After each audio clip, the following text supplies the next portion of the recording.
Hello and welcome to this month's installation of Hector's highlights.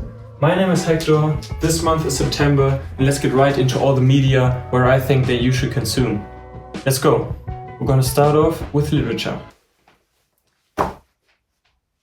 This month we're pretty minimalistic when it comes to literature.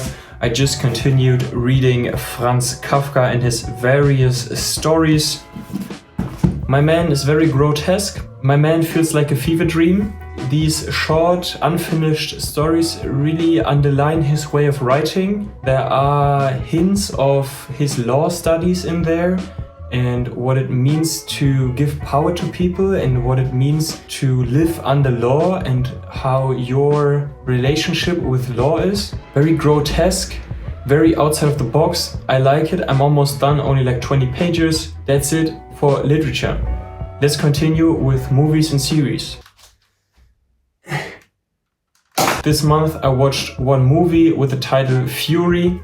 This movie came out in 2014. It stars Brad Pitt and Shia LaBeouf. The movie is about US forces in 1945 going through Germany, trying to defeat the last resistance of the Nazi Germany Empire. Of course, the movie has an American fling to it. It's very heroic, but it also has its moments where it's a little more silent, not as on the nose.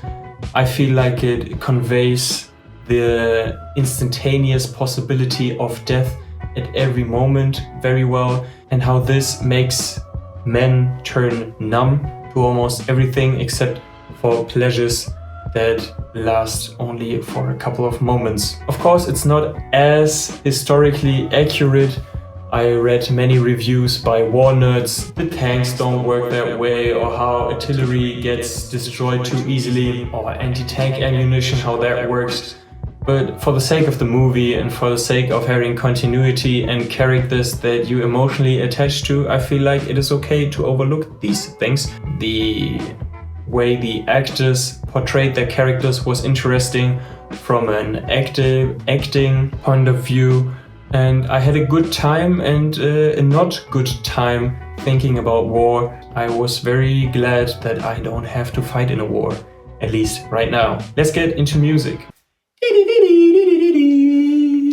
I have 3 songs and 1 album for you, starting off with Lil Peep by trickz. trickz is a Spanish rapper. She's very bossy. She fits the modern era of music and streaming services.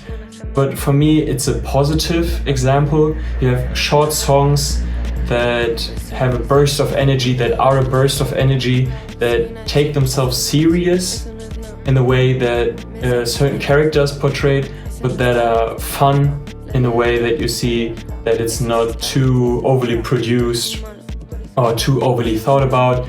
The song is very moody, very sure of itself, and it's only a very quick listen of 2 minutes. Check it out. The second song is Rump by Cobain and Chow, starting off with a soft, sweet, melancholic female vocal sample and then dropping into a Jersey Club beat. Then you have lyrics about women and partying and the opposition threatening the singer. This kind of duality of the empty lyrics but the sweet and melancholic vocal sample in combination with the aggressive and predictable rhythm of Jersey Club really creates this mysterious and melancholic vibe that I really dig. The third song is Paroles by Dalida and Alain Delon.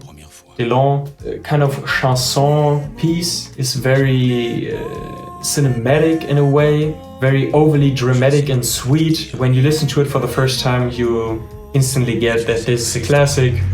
I have a preference for these chanson and very like nationally specific European old songs, and this one is a prime example of that genre or that kind of music. The album I have for you this month is by an electronic music duo from France that almost everybody knows, Daft Punk. The album Discovery from the year 2001. With a runtime of 1 hour and 1 minute over 14 songs, we have a classic when it comes to electronic music here. In a way, this album and Daft Punk with everything they did, made electronic music, dance music, new disco, more accessible to the masses.